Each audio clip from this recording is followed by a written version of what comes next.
عدت کا کیس اتنے بڑے کیس ہیں کہ اس کی وجہ سے تو پاکستان میں جمہوریت خطرے میں تھی، پاکستان کی بقا خطرے میں تھی، پاکستان میں ہر چیز آئین خطرے میں تھا۔ اگر یہ عدت کا کیس نہ ہوتا تو شاید پتہ نہیں کیا ہو جاتا، بہت بڑا نقصان ہو جاتا ملک کا۔ دیکھیں بہت ضروری تھا کہ عدت کا کیس اچھالا جاتا،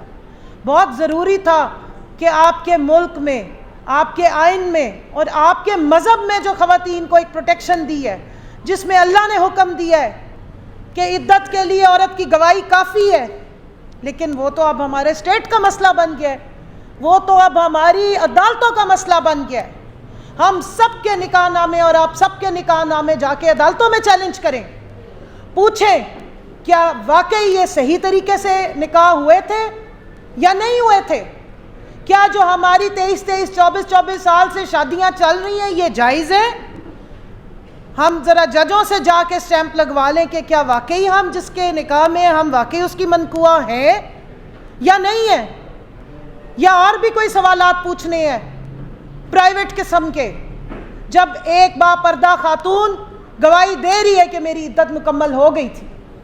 لیکن نہیں، بہت ضروری تھا، ملک کی سالمیت کو خطرہ تھا،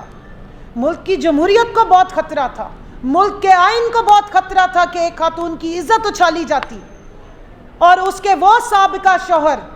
جس نے پہلے قسمیں کھائیں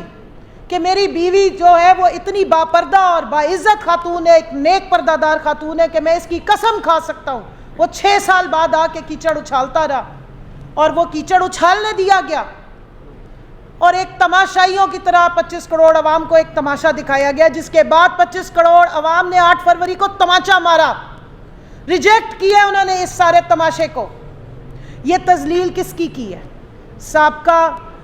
خاتون اول کی تذلیل کی، یا 50% یا 52% اس ملک میں رہنے والی ماں بہنوں بیٹیوں کی تذلیل کی گئی؟ ایک حلال کام کو، ایک اللہ کے نزدیک پسندیدہ فعل کو جسے نکاح کہتے ہیں، اس پہ لائن لگائی گئی، ملک کی 50% آبادی کو ولنریبل کیا گیا، آپ کے آئین اور قانون میں چیلنج کر دیا گیا کہ خاتون کو کوئی پروٹیکشن نہیں ملے گی۔ آگے ہی ہم رو رہے تھے کہ خواتین پہ وائلنس ہوتا ہے، خواتین کے سابقہ شوہر ان کے اوپر انتقامی کارروائیاں کرتے ہیں۔ ہمارے ساتھ یہاں ایسی خواتین بیٹھی ہیں جو اپنے بچوں کے کسٹڈی کے کیس بھگت رہی ہیں طلاق کے بعد، ان کو آپ نے اس وقت ولنریبل کیا ہے اس طرح کے فیصلے دے کے،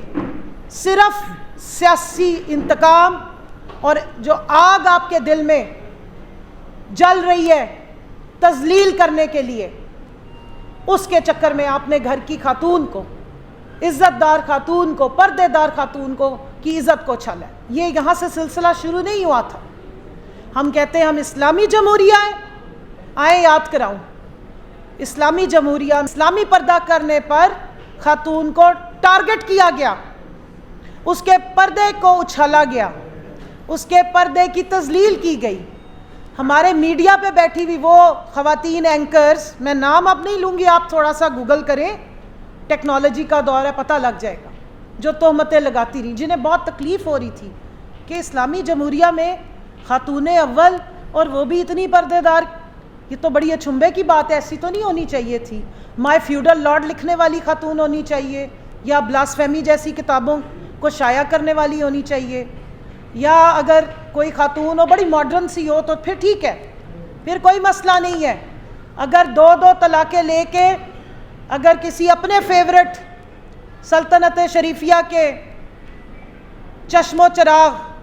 سے جا کے کوئی خاتون نکاح کر لے تو اس پہ کوئی عدت کا سوال نہیں اٹھاتا، یا وہ محترم اگر کسی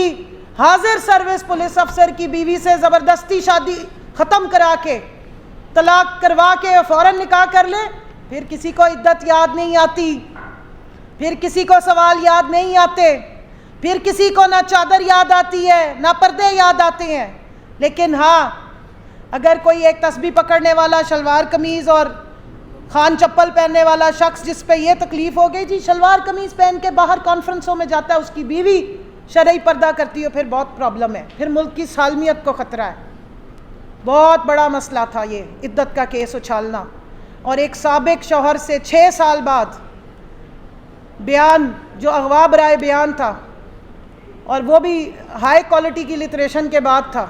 اس نے آ کے جس قسم کا بیان دیا وہ تو بہت کریڈیبل تھا, اور جو بغیر اغوا کے بیان دیا تھا وہ کریڈیبل نہیں تھا, جب اس نے قسم کھا کے کہا تھا کہ یہ بہت نیک خاتون ہے. اس ملک میں نے سنا, خواتین کی چیمپئنز کو سنا, پردہ کرنے پہ تکلیف تھی, جادو ٹونے جیسے گھٹیا قسم کی تہمتیں لگائی گئی. اسلامی جمہوریہ ہے, ہم اٹھائیں قرآن پاک میں دیکھیں کہ تہمت کی کیا سزا ہے, دیکھیں کہ عورت کو اللہ نے کس طرح عزت دی ہے اور تہمت سے کیسے پروٹیکشن دی ہے. تہمت لگانے پہ 4 قسمیں مانگی اور 5ویں پہ کہا کہ بس ٹھیک ہے اللہ کے ذمے کر دو, اس پہ بھی نہیں آگے ریپرامانڈ کر رہا ہے. لیکن نہیں, یہ تو بہت ضروری ہے, ملک کی سالمیت خطرے میں ہے, جمہوریت خطرے میں تھی. اب 10 مہینے بعد آپ نے دیکھ لی ہے کہ اصل میں خطرے میں کون تھی. آپ کی موروثیت خطرے میں تھی, جس کو آپ کے اوپر اس وقت مسلط کیا گیا ہے, اور اس طرح کے بیہودہ اور جھوٹے کیسز سے ملک کی 50% آبادی خواتین کی تذلیل کی گئی ہے. ایک بشرا بی بی کو نہیں, ہم سب کو ذلیل کیا گیا. نکاح جیسے خوبصورت, جو ایک اللہ نے ایک بہت خوبصورت انسٹیٹیوشن بنایا ہے, جو ہمارا ایک سوشل فیبرک کا حصہ ہے,